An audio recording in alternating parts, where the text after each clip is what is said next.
nais po humingi ng paumanhin ng Philippine National Police sa aberya at sa abala na nangyari sa ginagawa pong kilos protesta sa Along EDSA ngayong araw na ito. Nais po namin tiyakin sa publiko na ginagawa po ng Philippine National Police ang lahat ng kailangang gawin para po mapanatili ang kapayapaan at kaayusan at para po maayos natin ang sitwasyon dito po sa ating lansangan. At humingi na rin po kami ng pakiusap sa ating po mga gumagawa ng kilos protesta na sana huwag na po nating idamay sa abala at aberya ang mga hindi po kasali at hindi po nakikipartisipasyon dito sa kilos protesta na nangyari na ito na naiipit po sa traffic, hindi po makapunta sa kailangan nilang puntahan.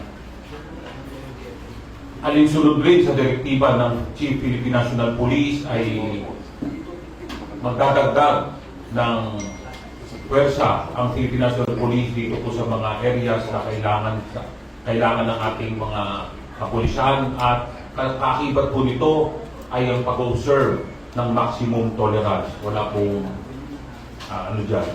palaging i-maintain natin ang profesionalismo at igagalang ang karapatan ng bawat isa po sa atin. Maraming salamat po. Thank you, sir. And we are now accepting questions from our friends from the media. Sir Ryan. Hi, sir. Good morning. Sir, reaction doon, sinasabi nila, sir, wala daw permit yung nagsasagawa ng kilos protesta. And kung ikukumpara daw, sir, kung mga militante grupo yung nagsasagawa ng protesta, nagdadala ng mga fire trucks and all, but this halos hindi daw makontrol yung crowd kanina umaga dyan sa bahagi ng may EDSA People Power Monument. So, ikaw po. Alam niyo po yung sinasabi, ginagalang po natin ang opinion ng bawat isa.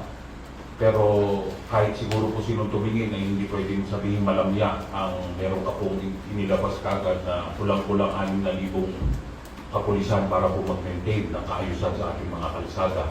Other than that, we always respect po of the right of the people to assemble peacefully. Yung pong mapayapang pag-iipon o pagtitipon. Ngayon, nakikipag-usap na po ang commanders on the ground natin sa grupo na nagsasagawa ng kilos protesta para po unang-una nga ay wala pa raw po napapakitang permit para po sa rally na ito. So ito po yung malalaman natin kung ano magiging resulta ng kanilang usapan.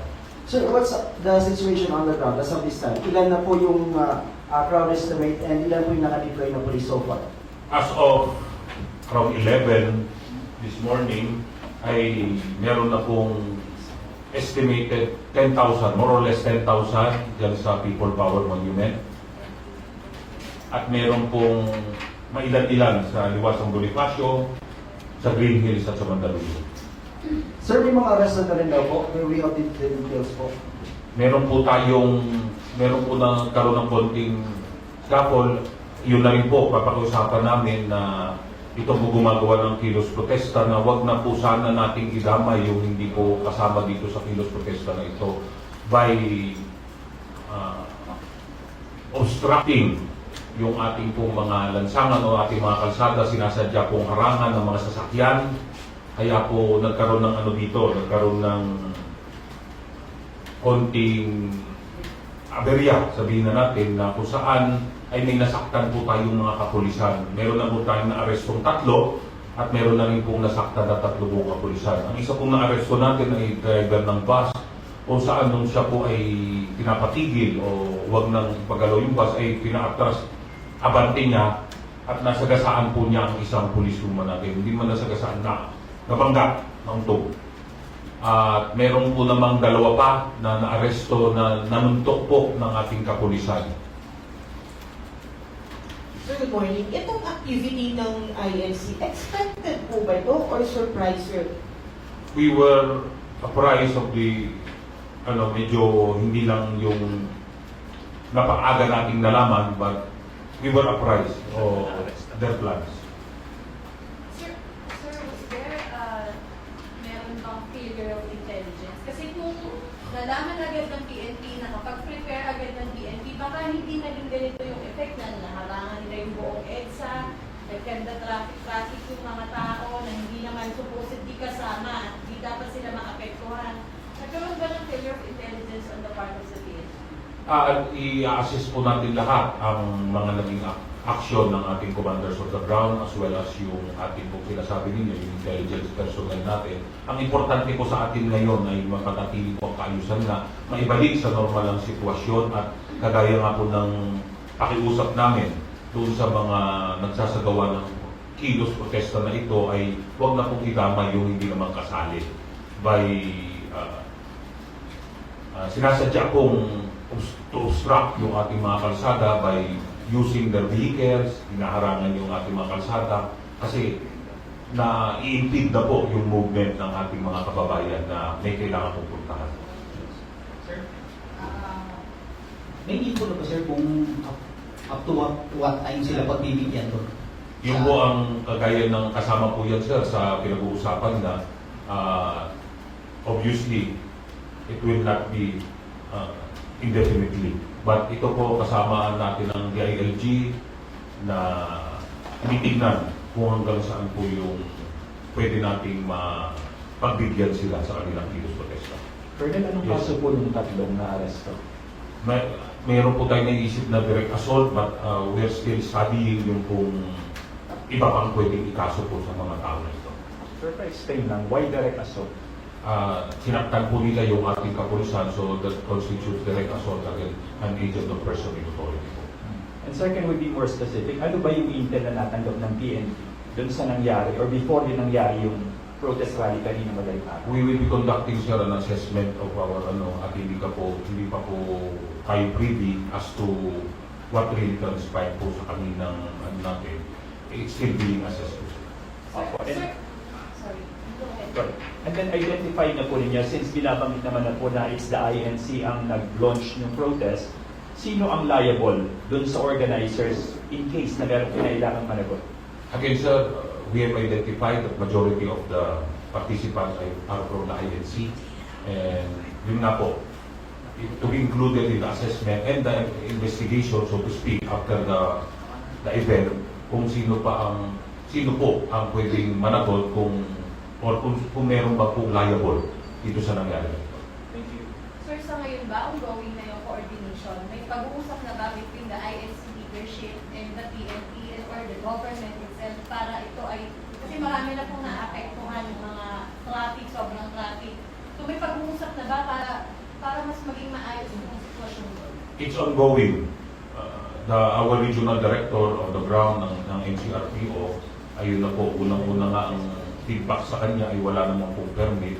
So it's still ongoing and we will be reporting to our chief PNP and we will give you updates as we receive them. Sir, sorry. Tama po, nakikipag-usap si Major General Anthony Aperin sa leadership ng INC. Tama po. Ms. Leo Calagan. Sir, meron po ba tayong impormasyon kung maghapon lang ba ito o tatagal ito ng ilang araw? Kasi merong mga panawagan sa Facebook na wala daw uwian. Yun nga ang titignan po natin ma'am, titignan natin kung again, we are not blaming anyone or kung ano man dito, but kaya nga humingi po ang PNP pa ang humingi ng paumanhin sa ating mga kababayan sa disruption na nangyari sa ating pong normal na buhay or in doing our business. Yung marami po kasi dito na naapektuhan ay talagang wala pong connection sa nangyayari na ito. So we will be giving you updates kung ano pong magiging progress ng pag-uusap po between our commanders on the ground as ordered by the Chief PNP at yung pong leadership nitong grupo na I cannot give you an exact estimate of hanggang kailan po nila balak. After po na mag-usap ay malalaman po natin and I will be giving you updates. Sir, beforehand, may impormasyon na ba ang PNP na may magsasagawa ng ganitong protesta, itong grupo na ito? Again ma'am, that will be part of the assessment that will be done after this event. Mr. Jason Segales. Good morning, sir. Sir, nung nanggaling po din kasi ako dun sa may People Power Monument na area, nung nagkaroon ko ng bigkita, nakakita po tayo ng SWAT doon, nilalang ng firearm. Yun po yung isa sa mga pinoint out ng mga rallies, na bakit po sila may dala noon, bakit po mayroong ganung officers on the ground. Normal lang po ba in these scenarios na yung bigla-bigla may kakarally as part of the security deployment ng PNP na mayroong SWAT doon sa area? Doon po yung SWAT doing something else na proteksyonan din po natin ang ating, alam naman po natin yung mismong nakaharap sa mga, kung tawagin natin mga realista, ay yung pong walang armas na ating kapulisan for crowd control. Ito naman po ay kailangan rin natin proteksyonan sa hindi natin inaasahang ibang bagay. Baka po merong ano. But they are there not to confront yung realista po. Last sir, curious ako po, pinag-aaralan pa naman po ng PNP kung ano yung possible na liabilities ng organizers. Pero would that include yung DPAT na usually nag-bring up po kapag may ganitong events na rallies na walang permit? Yes, yung ano po yung sa public assembly po. But we're still studying. Hindi pa po natin yan. Hindi po natin masisigurado kung ano po yung mga magiging liabilities po. That's one of the possibilities po, sir. Thank you, sir. Sir, clarify ko lang. Nakikipag-usap si NCRPO sa INC officials, tama po. Ano po yung pinaka-agenda, sir? Anong yung time na pananatili nila po sa EDSA at iba pang areas? Unang-una nga po man, of course, yung gusto nga natin malaman, what's their authority or ano po ang permit na kanilang dala-dala to conduct such an activity. And secondly, kagaya ng sinasabi natin, we are always after the safety of the public. Yung pong kaligtasan ng ating publiko at maalis yung aberya. So ang inaano natin is to normalize the situation as soon as possible. Kasi sir, ang sinabi na mismo ni Sir Tim, General Averina, nagulat din siya at wala talagang permits. Ang sabi pa nga niya, presume wala silang permit. So, ano po kung mangyayari sa ganun? Ano pang hinihintay natin? Wala naman talaga silang permit. Diba po dapat pa ganun? Teenagers first na po sila. Again, at all times, ang stand po ng Philippine National Police ay to end things peacefully. So, if there is still a chance na peacefully end this, yung pong kilos protesta na ito na wala pong masasaktan, wala pong magiging gigitan, ay yun po ang hahabulin ng Philippine National Police. But then again, sinabi nga po natin, we cannot do this indefinitely. Sir, worst case scenario lang, what if lang, walang mapagkasunduan between the talks ng NCRPO and the group behind this surprise rally? Ano yung contingency plan ng PNP? Kasi sir, as we speak, we know thousands of tao yung apektado, hindi makadaan, dalhin sa trabaho, yung iba dyan, matatanggal pa sa trabaho just because hindi nakadaan. Kawawa naman po sila, sir. Yun, again, we are exploring all possibilities dito. We are exhausting all means available to us para po matapos ito ng walang kaguluhan. But of course, contingency plans include yung ating pong mapanatili yung kaayusan sa kalsada sa legal na paraan. Sir, sorry, I really just have to ask. Alam naman po natin na si General Averil is also a member of the INC. Hindi ba yun naging conflict dun sa pag-perform niya ng kanyang duty? He is a police officer first before he is a member of the religious group. And I believe that he will maintain his professionalism and it will not affect his work po as the regional director of SRT. Sir, Yes, sir. as we speak, mga 6,000 na yung police na nandun. Madaling dagan. Nagpadagdag ng utos na po ang ating Chief Philippine National Police to add the appropriate number of police personnel para po to be able to handle yung pong crowd na nandito po dyan sa People Power. What unit? Iba-ibang unit po ang pagagalingan nito, but then, as I've said earlier, we will give you updates as it. Alam po natin, developing ito, ongoing pa. So we will give you updates. Hopefully, we will not be updating you about the number of injuries na wala na pong madadagdag, pero we will be updating you about the deployment, kung nadadagdagan man ng tao o nababawasan ng tao dyan po sa ating mga sites. Colonel, pwede po bang i-detalye nyo saan nangyayari yung dialogue between the PNP and the INC management? There in the ano po,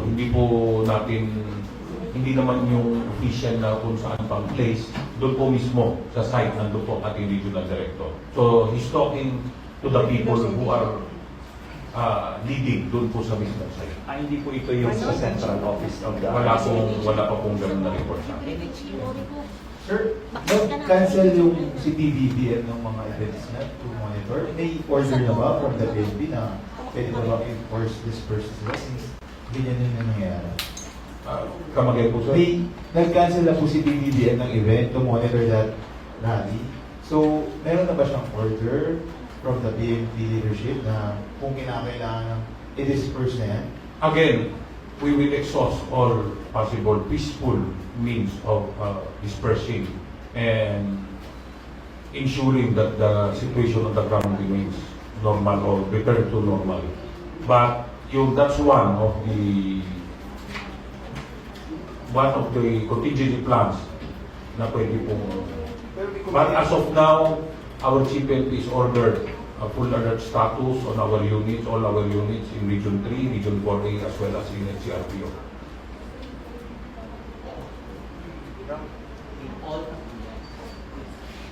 Yung All pros na po, hindi na po 3 general officers. All Nationwide na sir. Or 3 regions na. 3 or 4 days.